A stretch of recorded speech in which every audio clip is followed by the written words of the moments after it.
What would you do if the same men who buried your husband decided to bury you too, out where no one would ever come looking? Orla Finn was 44 years old the spring they ran her off the only land she had ever called home.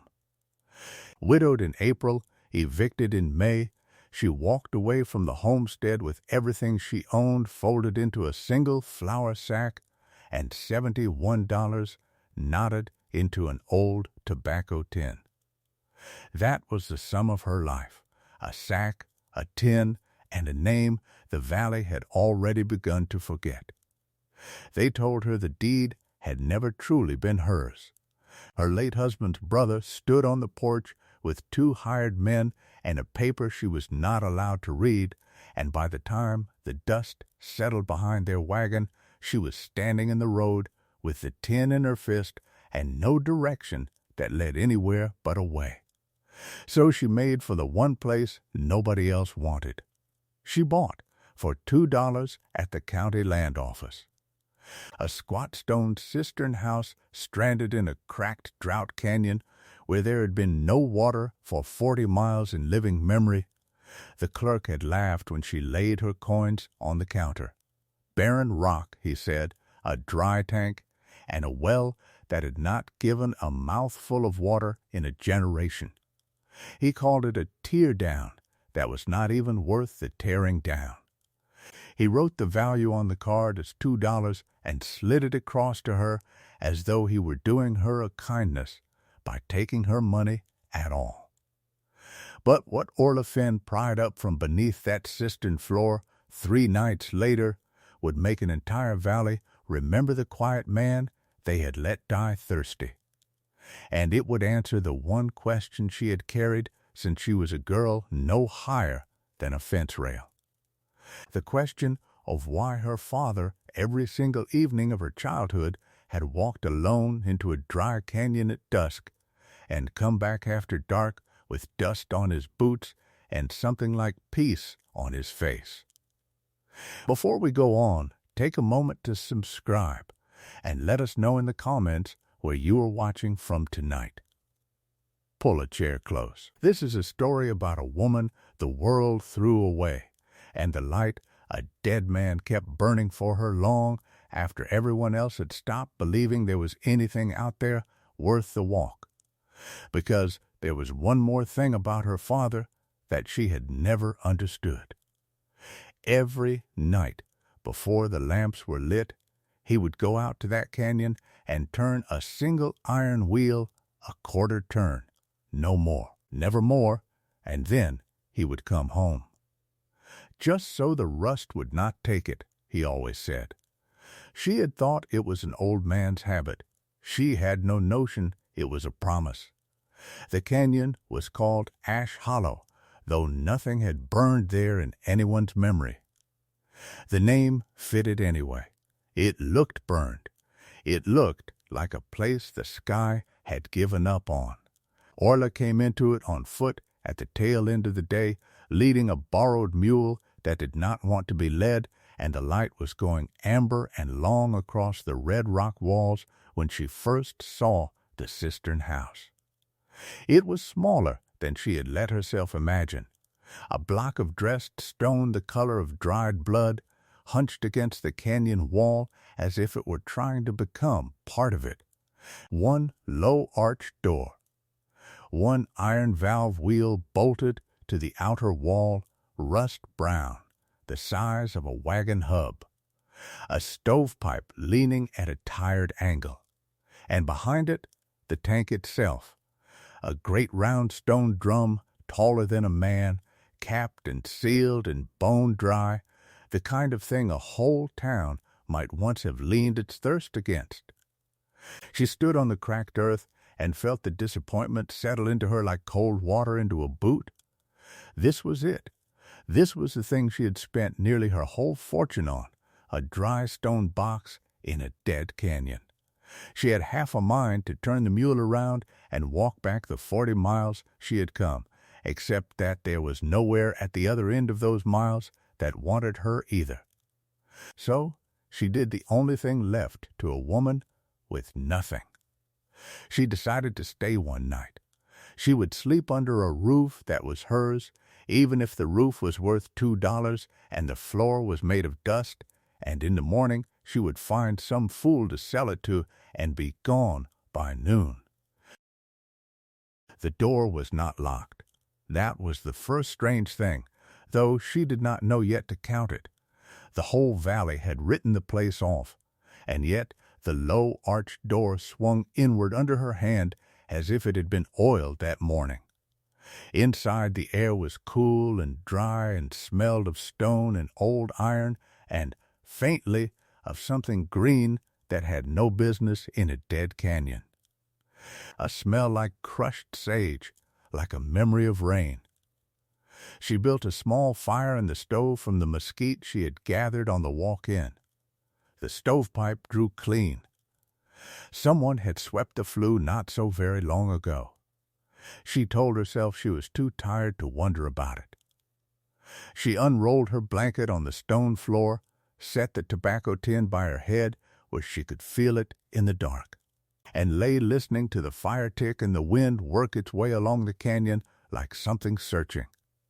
And in the dark, before sleep took her, she heard the house. Not voices, not footsteps, the small settling sounds an old building makes, but they came in a rhythm, almost a slow ticking somewhere deep in the stone, and she found herself thinking, with the loose logic of the exhausted, that the place sounded less like a ruin than like a thing holding its breath. Waiting, she did not have the words for it yet.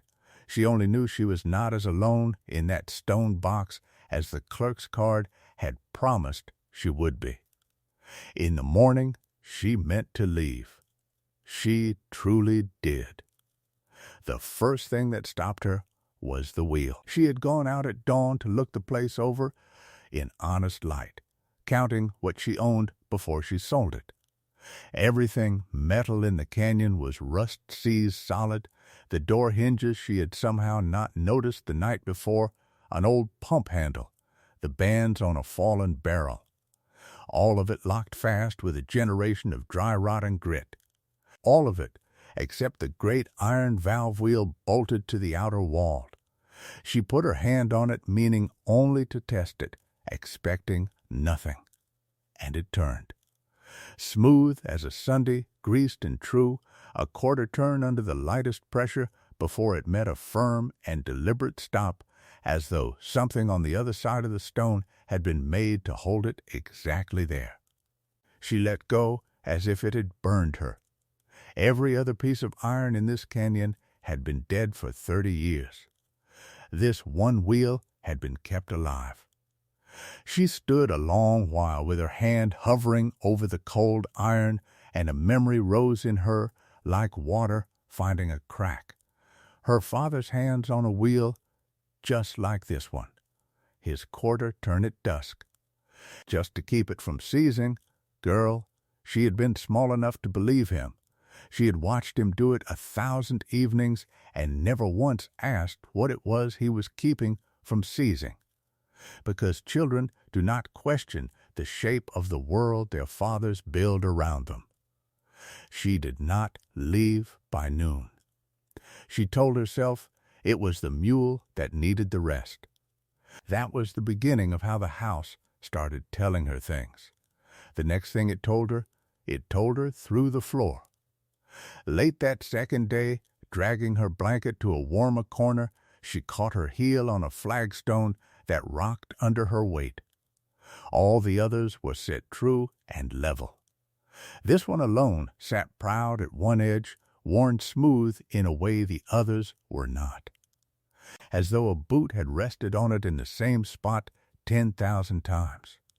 She knelt and worked her fingers into the seam and lifted it, and it came up easier than a $2 ruin had any right to give up its secrets. Underneath was not dirt. Underneath was a shallow stone, lined hollow, dry and clean, and in it sat a wooden tray, and on the tray 3 tin cups. 3 cups, set out in a row, mouth down against the dust, as a careful man leaves cups he means to use again. She turned them over one at a time. They had been washed. Not recently, but washed and dried and set out with intention, 3 of them, in a house everyone in the valley swore had belonged to a man who lived and worked alone. 1 cup a man might keep. 2, if he were the sentimental sort or expected a rare guest. But 3 cups, set out ready in a canyon 40 miles from the nearest soul, for a man who had no wife, no child anyone knew of, no partner in his strange dry labor, 3 cups did not fit the story she had been told. She crouched over them a long time, and somehow she already knew this was not the end of it. She could not sleep that night for thinking about the cups. So she did what her father had taught her to do with a worry too big to hold. She got up and she worked. She swept the second room of the Cistern-House, the little back chamber she had taken for a store closet, and in the sweeping she found the cot. Not the frame of a cot, a second cot. Folded and stood against the wall behind a stack of empty crates, its canvas still sound. A folded blanket square upon it, as if made up for a guest who might arrive any evening. A man who lived alone does not keep a spare bed made. She stood the lamp on the crate and looked at that small-made bed for a long while, and the green smell of crushed sage was stronger back here, and she thought, without quite letting herself think it, someone lived expecting company. Someone lived expecting to be found. She was still looking at the made bed when a voice spoke behind her, and she nearly dropped the lamp. "You are not supposed to move his things." She spun. A boy stood in the low-arched doorway, 10 years old or near it, thin as a fence slat, with a bundle of mesquite kindling on his shoulder and a face that had decided somewhere on the walk-in to be brave about this. He did not step inside. He kept one bare foot in the doorway and one out in the dusk, the posture of a child who has been told 100 times not to go somewhere and has gone anyway. "I moved nothing that matters," Orla said carefully, setting the lamp down. "Who are you? How did you come here? There has been no water for 40 miles. "I bring the wood," the boy said, as if that answered everything. He shifted the bundle higher on his shoulder. "Every week. So the stove will draw and the pipe will not rot. He told me to." "Who told you?" "The old man." "Finn." The boy said the name plainly, the name of her father. Out here in a canyon she had believed no living soul remembered, before he stopped coming.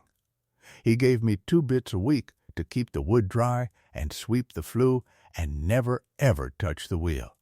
His chin came up. "I never touched the wheel. Not once. You can look." Orla lowered herself slowly onto the crate so that her eyes were level with the boy's, and she made her voice as gentle as she owned. "What is your name?" "Toby." "Toby. My father died 6 years ago. You have been bringing wood to an empty house for 6 years?" The boy looked at her as though she had said something foolish. "It is not empty," he said. "He told me. He said, 'Keep it up, boy, because one day somebody is coming who will need it warm, and I do not want her walking into a cold house.'" Toby frowned, working at a memory that was plainly too big for him. "He said a lady would come. He made me promise. My ma says the old man was touched in the head, and I should keep the 2 bits and stop the walk. But a promise is a promise." He looked at her, and understanding arrived in his young face all at once, sudden as weather.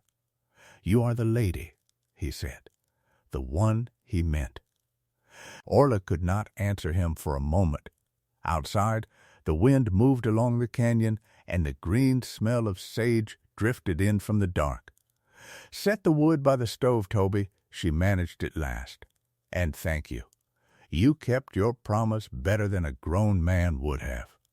The boy set the bundle down with great care, arranging each stick as though it were being graded. At the door he paused. "There is a thing under the tank," he said, not looking at her. "He never let me see it.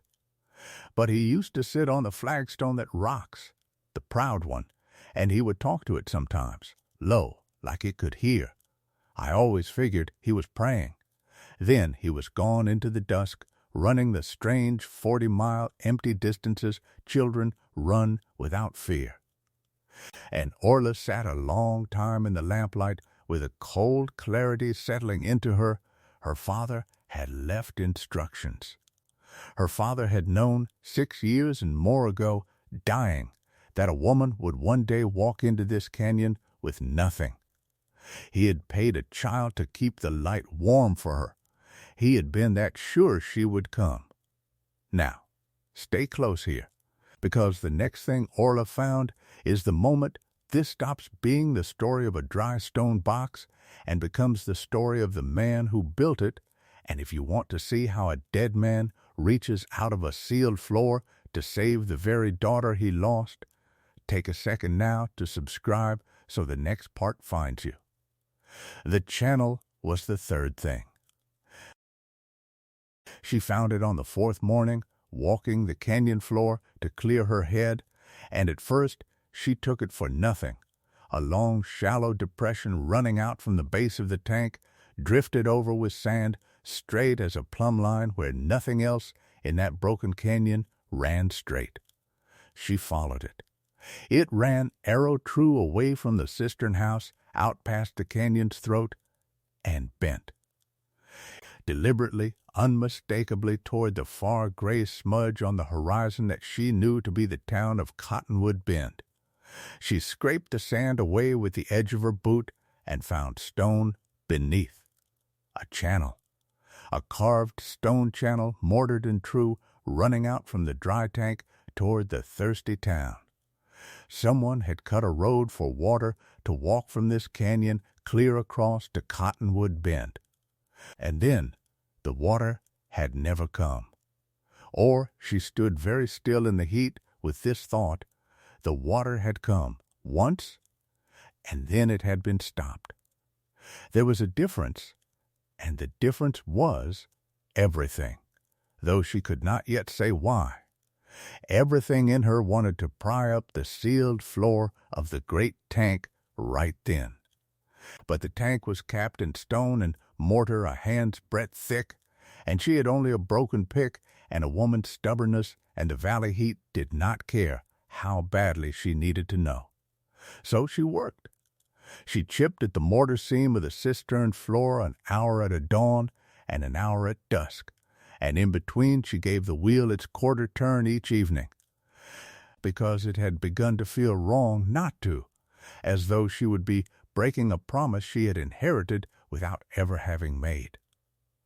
It took her 9 days to open the floor of the tank, 9 days of blistered hands and mortar dust in her teeth, 9 evenings of the quarter turn, 9 nights of the house ticking its slow, patient rhythm in the dark. And on the 9th evening, with the last of the light coming amber through the doorway, the sealed inner floor of the great cistern gave up a flagstone the size of a wagon gate, and beneath it opened a dry subchamber, a hidden cistern beneath a hidden cistern, cool and black and utterly out of the wind. For a long moment she only knelt at the lip of the black opening and let the cool breath of it rise into her face. It smelled of stone and old iron and, again, unmistakably, of crushed sage. The green smell that had met her the first night, coming now from somewhere down in the dark where no green thing had any right to be. Whatever her father had put down there, he had put it deep, and he had kept it dry, and he had sealed it under a hand's breadth of mortar so that only someone who wanted it badly enough to bleed for it would ever reach it. She thought about that as she knotted the rope. He had not made it easy. A man who wanted a thing found by any passing stranger would not have sealed it so. He had made it a test as much as a gift, findable only by someone who would not give up on a worthless pile of rock, someone stubborn enough to stay when every sensible soul would have sold and gone. Someone, she understood with a slow chill, exactly like herself. She lowered the lamp into the dark on a length of rope, and the light found them. 3 ledgers, bound in oiled leather, stacked square and dry. A brass-cased tube the length of her forearm, sealed with wax at both ends. And a battered coffee tin, its lid rusted shut. That was all. No gold. No coins. No silver bars stacked to the ceiling as a fool dreams of when he buys a ruin for $2. 3 books, a brass tube, and an old coffee tin, waiting in the dark beneath a canyon nobody wanted. She got them up into the lamplight one at a time, her hands shaking, and she sat on the cold stone floor and opened the coffee tin first, because it was the smallest and she was afraid of the rest. Inside the coffee tin were flowers. Dried wildflowers, pressed flat and brittle, a whole tin packed full of them. The ghost of their color still clinging to the petals, and that was the green smell she had been breathing since the first night, the crushed sage memory of rain in a place that had none. Someone had gathered wildflowers, year upon year, and sealed them away in a tin in the dark. It made no sense, and somehow, again, she already knew it was not the end. Then she opened the first ledger, and the whole world she thought she had lost turned quietly over. The hand was her father's. She would have known it anywhere. The same careful downstroke, the same way he crossed his letters as if he were pinning them to the page so they could not get away. Elias Finn, in his own hand, in a canyon 40 miles from the homestead where he had raised her, where she had buried him 6 years before believing to the last that he had died a poor man who owned nothing but a worn-out farm and a strange fondness for evening walks. The ledgers were not accounts of money. That truth took her the longest to understand. Sitting there on the cold floor with the lamp guttering, they were accounts of water, page after page after page, dated across 30 years, each entry a family and a season and a measure, and beside each not a sum owed, but a single line in her father's pinning hand of who they were and what the water had saved. The Aldertons, the first spring of the long drought, 4 children, held their 40 acres 1 more year. The widow at Cottonwood Bend, no water to her name and a sick boy, given enough to see the summer through, wrote nothing back but did not have to. A schoolteacher, the 3rd dry year, 20 pupils and a dry cistern under the schoolhouse, kept the school open 1 more winter. A rancher who had cursed the old man to his face in town, given water for his dying herd all the same, 1 word beside his name and no other, forgiven. There were entries she read 3 times and still could not read without stopping. A family of 7 the year the fever came through, water carried by hand up the last mile because the channel had cracked in the freeze, and beside it, in her father's pinning hand, the single line, carried it myself. Worth every step. He had been an old man that year. She had thought, that whole year, that he was only taking his evening walks. On and on. 61 families across 30 years, each one written not as a debt, but as a name kept alive. Her father had been running water. Quietly at dusk, a single quarter turn each evening. Down that carved stone channel to the thirsty town of Cottonwood Bend and the parched farms around it, water that the whole valley believed had dried up and blown away a generation ago. He had not lost the water. He had hidden it. And he had spent 30 years giving it away to the very people who would in time stand on a porch and run his daughter off her land. Now here's where I have to ask you to stay with me, because it is easy to hear all this and think the story is over, the treasure found, the mystery solved. It is not. Because Orla Finn was holding the what of it in her lap, 3 ledgers and a sealed brass tube, and she did not yet hold the why. She could not yet say why a man would keep a whole valley alive in secret and let that same valley think him a fool. She had no answer for why there were 3 cups. And she had not read the thing her father had written for her near the end of the last book in a hand that shook, because she had not gotten there yet. Subscribe and stay close, because the water is about to reach the town, and it is about to reach her too. The brass tube she was almost afraid to open. She held it a long time by the fire that night, feeling the wax seals under her thumbs, and when she finally broke them and slid out what was rolled inside, it was a single sheet of heavy paper gone soft as cloth with age, and it was a deed. Not a deed to the Cistern-House, a deed to the water. She read it 3 times before the words would hold still. It was the original grant of water rights, the whole valley's water, the rivers that fed it, the springs beneath Ash Hollow, the aquifer the drought had supposedly emptied, filed and recorded and paid for in full in a dry and desperate year long past by one Elias Finn for the sum of $11. When no one else in the county thought the water would ever come back, and so no one bothered to bid against a quiet man buying rain that had stopped falling. Her father owned the water, all of it. Legally, wholly, and beyond dispute, brass-cased, wax-sealed, ironclad, and he had never once enforced it. He had never taken a cent for it. He had bought the thing the whole valley needed most at the moment it was worth nothing, and then he had spent the rest of his life giving it back to them in the dark. One turn of the wheel at dusk, and asking for nothing but 3 washed cups and a tin of dried flowers to remember it by. She sat with the deed in her hands and understood in a single cold rush after 44 years that the man she had buried as a pauper had died the richest man in the county, and that not one soul in that county had ever known it, including her. She did not hear the buggy until it was nearly at the mouth of the canyon.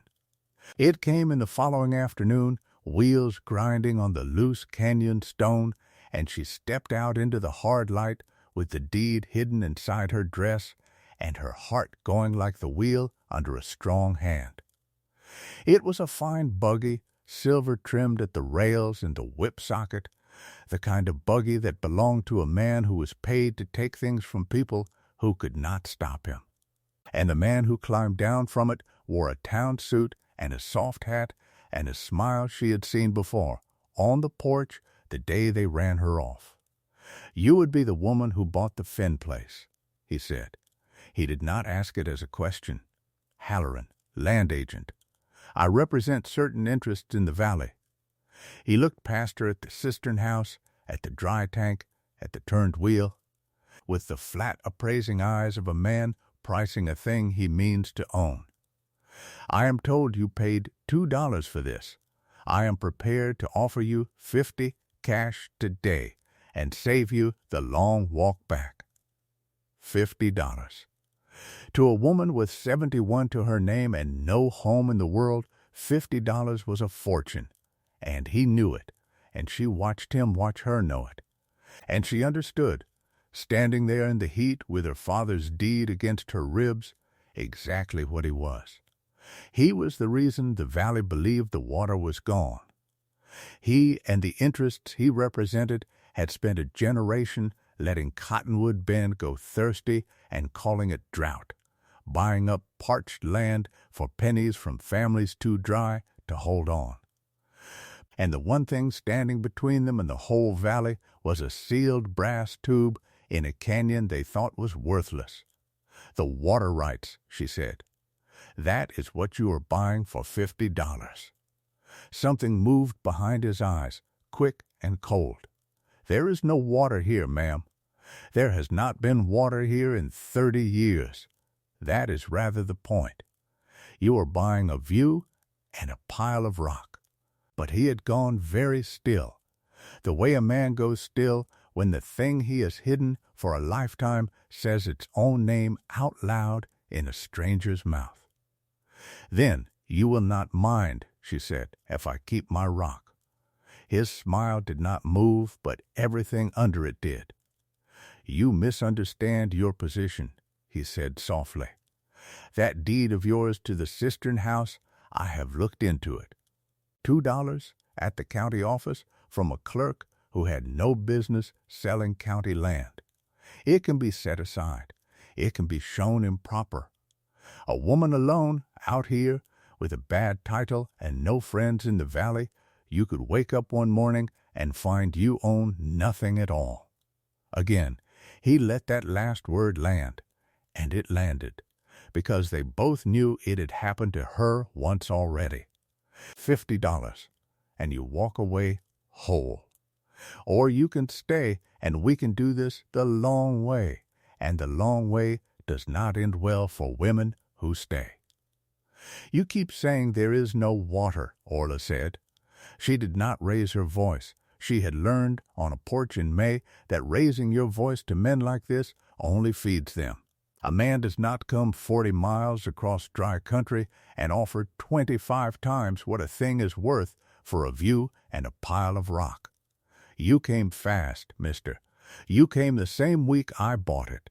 Somebody rode to tell you the moment my $2 hit that counter. Now why would that be? For a dry canyon nobody wants.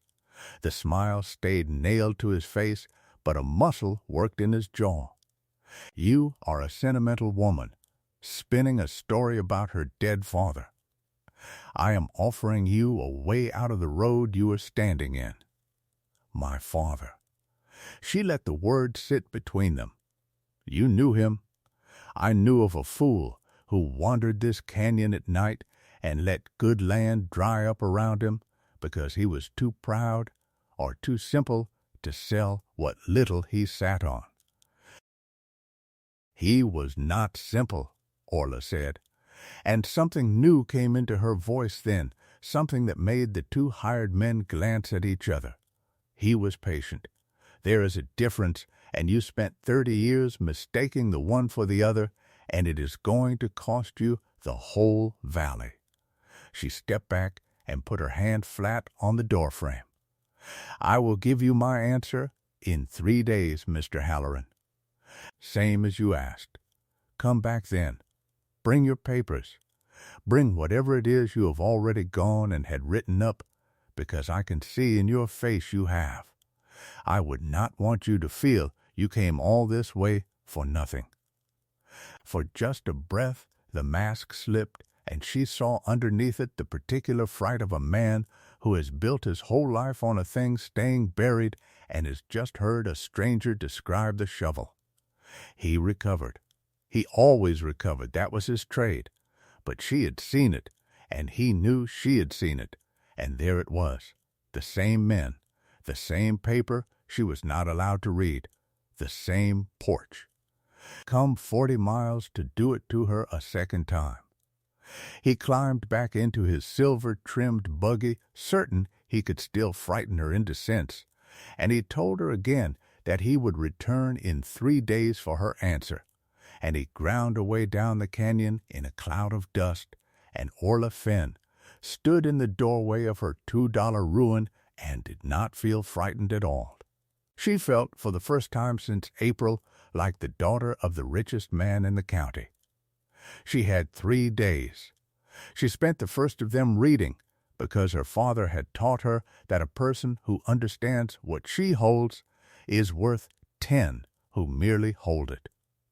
She read every page of all 3 ledgers by lamplight, and near the end of the 3rd book, Where the entries grew sparse and the hand grew shaky with the illness that had finally taken him, she found the last thing he ever wrote in it. And it was not a family. It was not a measure of water. It was her name.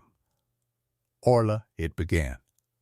Just her name in the shaking hand on a page by itself. She had to set the book down and pick it up twice before she could read the rest. If you are reading this, girl, then you found the floor, which means you found your way here after all, and I am sorry it took losing everything to bring you. I could not tell you while I lived. If I had told you what I owned, they would have taken it or taken you to get at it, and I could not risk you for it. So I kept it quiet, and I kept it safe. And I kept the light on the only way I knew how. The wheel turns a quarter every night, so the day my girl comes home, the water is still hers to give. I never let myself finish the turn. A quarter is enough to keep it from seizing, enough to run a little down to the folks in the bend who never knew where it came from, and no more, because the full turn is not mine to make. The full turn is yours. I bought the water in a dry year, so that in the dry year that was surely coming, my daughter would have the one thing that no man could take from her and no drought could dry up, the power to give people back their lives and the choice of whether to. The tank is not empty, Orla. It never was. It is full to the cap, and it has been full for 30 years, held behind the rock, waiting on the wheel. They will tell you the water is gone. They have been telling that lie so long they half believe it. But you know better now. You have felt the wheel turn under your hand where nothing else in that canyon will move. Turn it the whole way, girl, when you are ready. Turn it the whole way, and let them see. There were 3 cups, because on my best evenings I let myself imagine 3 of us here. Your mother and me and you come home at last. I only ever got to use the one. But I washed all 3 every night, just in case. A door you keep unlocked is a kind of prayer. So is a light you keep lit for someone who has not come yet. The tin of flowers is 30 springs of the wild flowers that grow along the channel where the water runs. Proof, if you ever doubted it, that the water was real, because nothing blooms in Ash Hollow but along the line where your father let a little life run through in the dark. Bring them home. Let them grow in the open now. Come home, Orla. The door is not locked. It never was.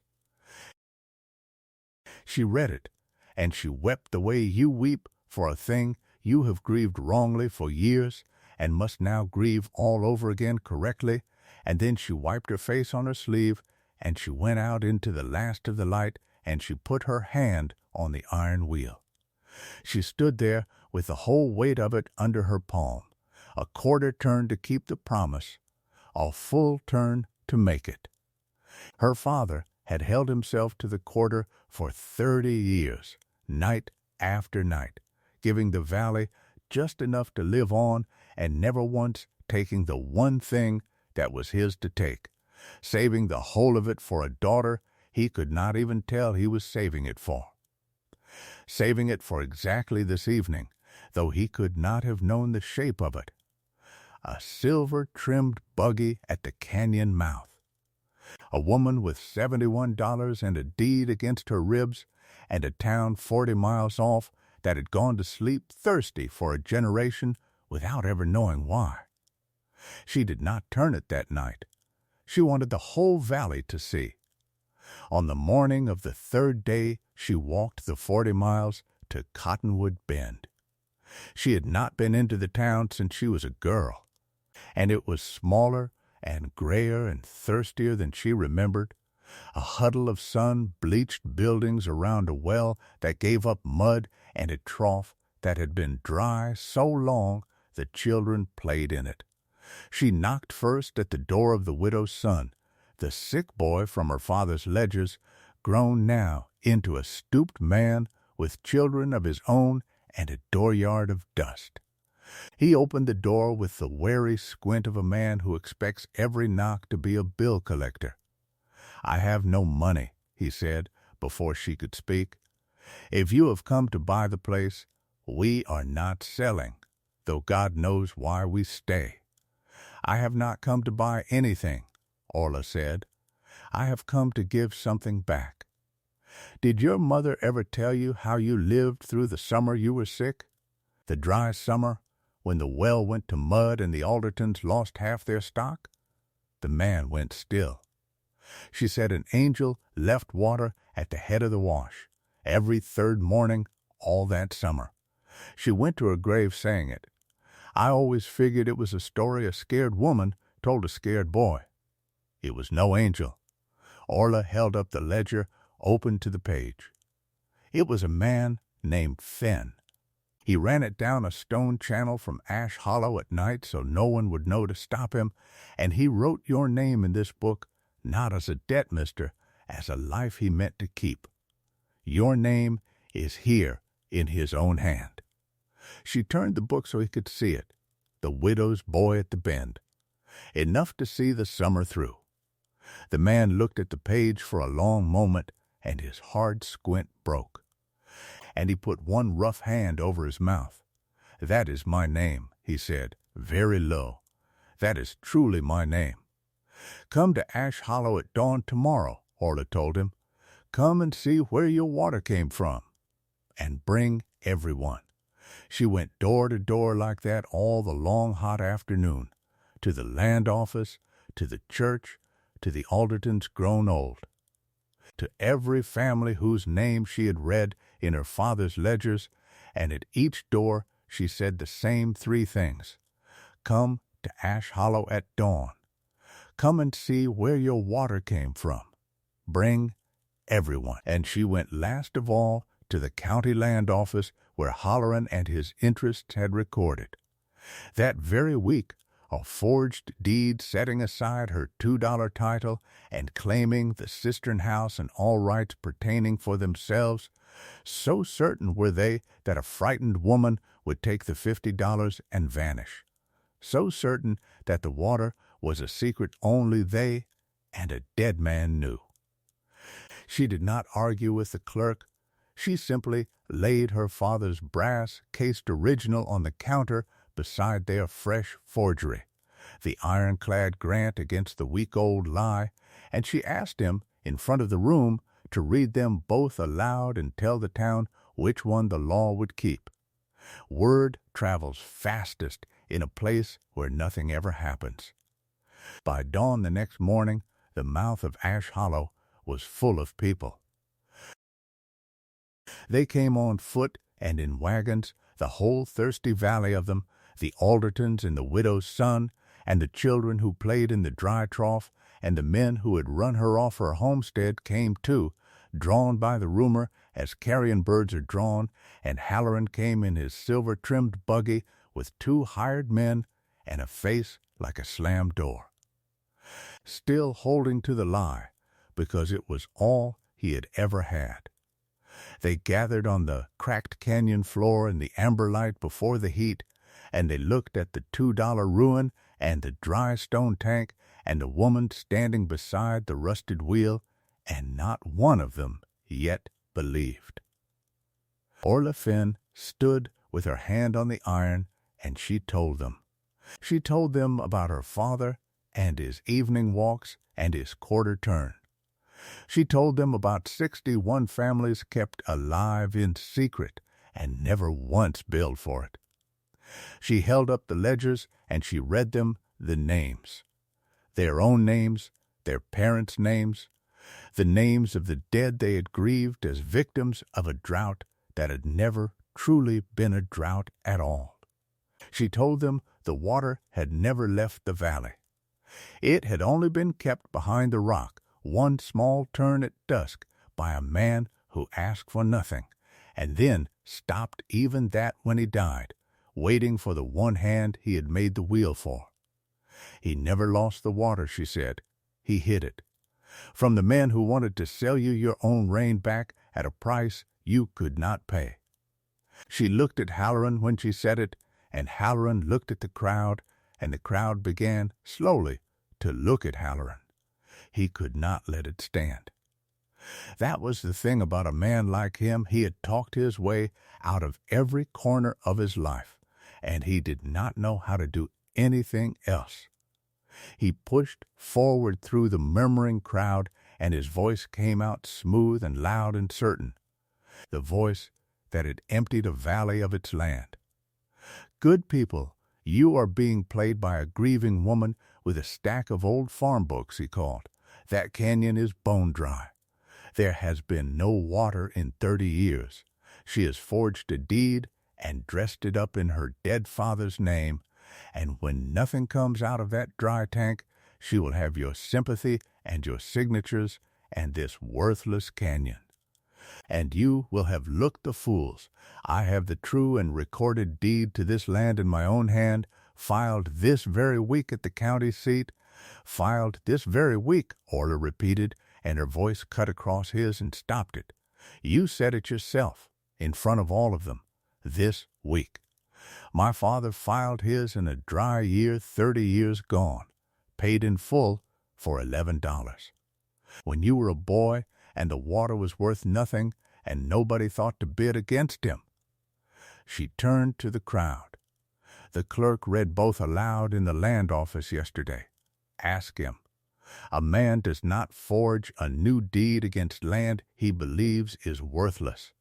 He forged it because he knows exactly what is under that rock, and he has known for 30 years, and he let your children go thirsty over it, and called it drought. That is a lie, Halloran said, but it came out too fast and a shade too high, and the pair of men behind him had gone very quiet, and every soul on that canyon floor heard the crack run through the smooth voice at last. Then it will cost you nothing, Orla said to Watch, and she turned the wheel the whole way, the full turn her father had never let himself finish. For a moment nothing happened, and she felt the whole crowd hold its breath with her, and she thought, there in the terrible silence, that perhaps 30 years had been too long, that the rock had won, that she had promised these thirsty people a miracle and would hand them only a rusted wheel and a foolish story. Then the ground spoke. It began as a shudder under their boots, a deep grinding groan from somewhere far back in the canyon wall, the sound of a stone door 30 years shut being asked to open. The great seal tank shivered. And then, from the mouth of the carved channel at the foot of the tank, the arrow straight stone channel that ran 40 miles to Cottonwood Bend, came a sound none of them had heard in their lifetimes, a rushing. A living, rushing, silver sound. Water? It surged up out of the dark of the canyon in a bright cold rope and found the old stone channel and remembered exactly where it was meant to go, and it ran out of the mouth of Ash Hollow down the arrow straight line her father had carved before most of them were born, bending toward the far gray smudge of the thirsty town, catching the amber morning light along its whole length so that for one impossible moment the dead canyon wore a ribbon of moving silver from the tank to the horizon. It ran through the line of dried wildflowers her father had gathered 30 springs of, and where it passed, the brittle stalks stood up. The crowd made a sound she would never forget as long as she lived. Not a cheer, not at first, but a low broken gasp, the sound of a whole valley learning at once that the thing it had grieved was never gone, only hidden, only waiting, only kept. Old men who remembered the wet years wept openly. The children who had played in the dry trough ran the whole length of the channel alongside the water, screaming with joy, racing it toward the town it had been trying to reach for a generation. The widow's stooped son knelt down at the channel's edge and put both his hands into the cold running water and could not seem to take them out again. And there, of all of them was the boy. Toby had come with his mother, and he stood a little apart from the crowd at the foot of the great tank, staring up at the iron wheel he had been forbidden to touch for 6 years of his short life. And then he looked at Orla, and something passed between the woman and the boy that neither of them had words for. He had kept the wood dry. He had swept the flue. He had believed a dead man and a foolish promise when his own mother had told him to keep the 2 bits and stop the walk. He had kept a house warm for a lady who was coming, and now the lady had come, and the water had come with her. His mother put her hand over her mouth and looked at her boy as though she was seeing him for the first time in her life. Orla crossed to him through the roaring, joyful crowd and knelt in the wet sand and said, so only he could hear it, "You did this too, Toby, every stick of wood. Do not ever let anyone tell you it was a fool's errand." The boy nodded, solemn as a judge, and then he grinned, and then he was gone, racing the water with the other children toward the town. And in the middle of it all, Halloran stood beside his silver-trimmed buggy, holding a forged deed that meant nothing at all, undone not by force and not by any hand but his own, because a man who forges a claim against an ironclad original has confessed, in his own writing, that he knew the water was there to be stolen. The county clerk had read both papers aloud in the land office. The whole town had heard. There was nowhere left in the valley for him to stand, and his 2 men had already melted back toward the buggy, wanting no part of what a crowd does when it learns who kept it thirsty. He got into his buggy, and he drove away up the canyon against the running water, and no one watched him go, because there was water in Ash Hollow, and no one had eyes for anything else. The men who had run her off her homestead did not come near her. They stood at the back and understood, slowly, as small men do, that the woman they had thrown into the road with a flour sack and a tobacco tin was now the single most powerful soul in the county, that every drop of water they and their children and their children's children would ever drink now ran through a wheel that turned under her hand and no one else's. One of them started toward her, hat in his hands, some apology or some new scheme working in his throat. She looked at him once, and he stopped, and he did not try again. She did not need to punish them. That was what she understood, standing in the wet light with her father's ledgers under her arm. Her father had spent 30 years not punishing a valley that had let him die thirsty in their imaginations. The water was not a weapon. It had never been a weapon. It was a gift a man had chosen to keep giving to people who did not deserve it, because the deserving was never the point. The kindness was the point. The kindness had always been the whole of it. That evening, when the crowd had followed the water home to Cottonwood Bend and the canyon was quiet again, Orla Finn sat on the stone step of her $2 house in the last amber light and opened the third ledger to the first blank page after her father's shaking hand. She dipped his old pen, and under 30 years of names kept alive, 61 families written not as debts, but as lives. She began a new page in her own hand for the next family that would find its way to the canyon needing a drink and a door that was not locked. They did not all leave her alone with it in the end. The widow's stooped son came back up the canyon before dark, and he brought his children, and he brought a sack of cornmeal and a jar of honey and a shy. Rough-spun apology for a knock he had first met with suspicion. He would not take no for an answer about the mending of the cracked stretch of channel. He said a man who had drunk another man's secret water for 30 years owed a season's labor at the least, and he meant to pay it. and his boys would learn the stonework beside him.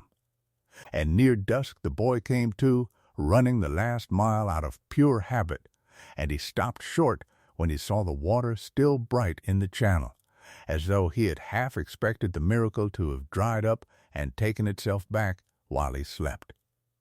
Orla watched him crouch at the edge and drink from his cupped hands, and she thought that this, more than any deed, was the true thing her father purchased for his $11 in that long-gone dry year. A boy drinking free water in a canyon that was supposed to be dead, and not even knowing yet to be grateful for it, which is the truest kind of gift there is. She set the tin of wildflowers in the arched window where the light would catch it, and she planted a handful of the seeds along the wet channel where the water now ran free, so that the whole 40 miles would bloom by spring. She washed 3 cups and set them out on the shelf, mouth down, ready she did not know yet who the other 2 would be for. Her father had not known either. But the door was not locked, and the light was lit, and that, she had finally learned, was a kind of prayer you say by keeping it, not by finishing it. She turned the wheel that night her quarter turn, not because it needed it now, but because it was hers to keep turning, and some promises you keep going long after the person who taught them to you is gone. The wheel turns, the water comes. The door was never locked. That was the whole of what her father had left her, and it turned out to be everything. There was one thing she never did tell anyone, not the valley, not the widow's son, not the old men who wept at the channel. Folded inside the brass tube behind the deed there had been a second small paper, sealed separately, marked in her father's hand, for Orla when the time comes. She read it that first quiet evening alone, and she never spoke of what it said, and she kept it in the tobacco tin beside the $71 she never had to spend. Some things a father leaves a daughter are for the whole valley to see run silver in the morning light, and some are only ever for her, if you have made it this far into Ash Hollow with her. Then you already understand the thing it took Orla Finn 44 years and everything she owned to learn, that the most valuable thing a person can ever own is not gold, and it is not water, and it is not land. It is the kindness they keep quietly alive for someone who cannot yet thank them, the light they leave burning in a window for a person who has not come home yet, the wheel they turn a quarter every night just in case. The world had called her father a pauper, and called his canyon worthless, and called his daughter a woman with nothing. The world had been wrong about all 3, and it had been wrong for 30 years, and it took one full turn of an iron wheel to show them how wrong. So here is what I will leave you with tonight, and then I will let you go. There is a wheel in your own life, most likely some small quarter turn of kindness you keep meaning to make and keep putting off, some light you have been meaning to leave in a window for someone, some door you could unlock and have not. Would you rather keep waiting for the day it feels safe and easy to make it, and risk the day never coming? Or would you turn the wheel tonight, as a quiet man in a dry canyon once turned his, so that someone who has not even arrived yet will one day find the water still theirs to drink? The tank is not empty. It never was. And neither, I think, are you. Thank you for staying to the end of this one.